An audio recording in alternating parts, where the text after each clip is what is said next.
আজকে শুনি অনেক নেতা আন্দোলন করে মনোনয়ন না পাওয়ার কারণে, আজকে শুনি অনেক নেতা স্বতন্ত্র নির্বাচন করতে চায় মনোনয়ন না পাওয়ার কারণে।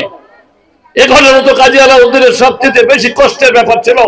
মনের মাধুরী দিয়ে সাজে 17 ইউনিয়নের মানুষের মণিকোঠায় যাওয়ার পরেও বারবার ওই জামাত ইসলাম বাংলাদেশ আমার মনোনয়ন কেড়ে নিয়ে গেছে।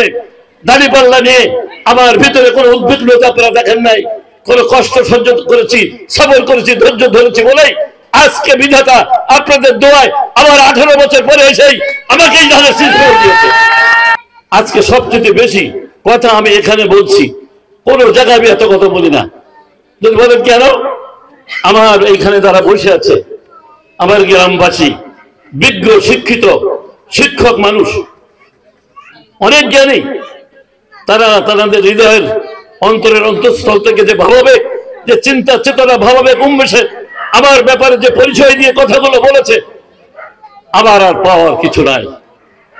আমি যদি আজকের পরে আমার মনোনয়ন নাও থাকে, আমি আর এমপি নাও হতে পারি, আমার দুঃখ কষ্ট থাকবে না যে কথাগুলো দিয়ে ওনারা স্বীকৃতি দিয়ে গেছেন আমাকে, আমি এতেই খুশি। তাই আমি কথা বাড়াবো না। আপনারা অনেক কাছের মানুষ, আমার ছোটবেলা মা হারাবে আপনাদের কোলে পেটে উঠে মানুষ হয়েছি, আপনাদের পাশ দিয়ে খেলাধুলো করেছি, আপনাদের এই গ্রামের অনেক বড় বড় বাগান থেকে নারকেল গাছ থেকে নারকেল পেড়ে আমার বন্ধু পানি খাওয়াইছে, বাসার থেকে গুড় এনে শ্বাস তুলে খাওয়াইছে। এই গ্রামের বন্ধুরা, এই গ্রামের সচিন, এই গ্রামের সে, এই গ্রামের সব ছেলেরা, তাদের সাথে আমার ওঠা বসা ছিল। তারা জানে আমি কেমন, তার কত ভালোবাসতো আমাকে। তাই আমি বলবো, আপনারা আপনার অনেক কাছে, আপনারা আজকে যা দিয়েছেন আমি ভুলতে পারবো না। তবে কিছু কথা আমার না বললে নয়। 5ই আগস্টের আগে 3রা আগস্ট আমি আন্দোলনের নেতৃত্ব দিয়েছিলাম। 5ই আগস্ট আমি বিজয় মিছিল করেছিলাম। 5ই আগস্টের পরে আমার গায়ে একটি সামান্যতম কোনো ক্লেম নাই, কোনো কালের দাগ নাই।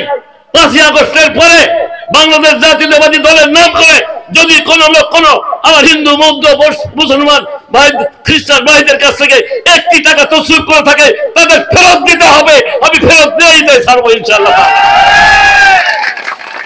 শুধু অপেক্ষায় আছি, শুধু অপেক্ষায় আছি। কোন চাঁদাবাজ দখলবাজ আবার ধার দিয়ে হাঁটতে দেখবেন না। আপনারা শুধু গোপনে আমি একটা বাক্স রাখবো, যেদিন আমার মনোনয়ন সম্পূর্ণ গৃহীত হয়ে মার্কা আসবে মার্কেটে, এমপি হয়ে হয় না হয়, ওই দিন থেকে আমার অভিযান চলবে ওই অন্যায়ের বিরুদ্ধে। আপনারা বাক্সের মধ্যে গোপনে চিরকুট ফেলে আসবেন, কারা কারা আপনাদের সম্পদ লুট করেছে, কারা আপনাদের বিচ্যুত করেছে, কারা আপনাদেরকে অসম্মান করেছে, কারা আপনাদেরকে পৌঁছে দেয় নাই। আমার নেতা জনাব তারেক রহমান সাহেব, তিনি লন্ডন থেকে খবর পাঠিয়েছিলেন আমার কাছে, আমাদের সবার কাছে, যা আপনারা এক্ষুনি মাইকে আমার ক্যাসেট ছেড়ে দিন যে আমাদের বাংলাদেশের কোন হিন্দু বা সংখ্যালঘু সম্প্রদায় বা সনাতন ধর্মী ভাইদের বা হিন্দু বৌদ্ধ খ্রিস্টান তাদের কোনো জানমালের কোনো ক্ষতি না হয়, সরকারি সম্পদের কোনো ক্ষতি না হয়। যদি তারা করে তাদের অবশ্যই ব্যবস্থা নেওয়া হবে। তাই যারা করেছে আমি জানি, কিন্তু আমি অল্প সময়ের জন্য অপেক্ষা করছি। আমি একটা গোপন বাক্স দেবো, সেইখানে আপনারা গোপনে সেই কমপ্লেন গুলো রেখে আসবেন। চুল চুল করে তিল তিল করে আমি সেইগুলোর বিচার করব এবং তাদের কাছ থেকে সব বাহির করে আপনাদের ফেরত দেওয়ার ব্যবস্থা করব।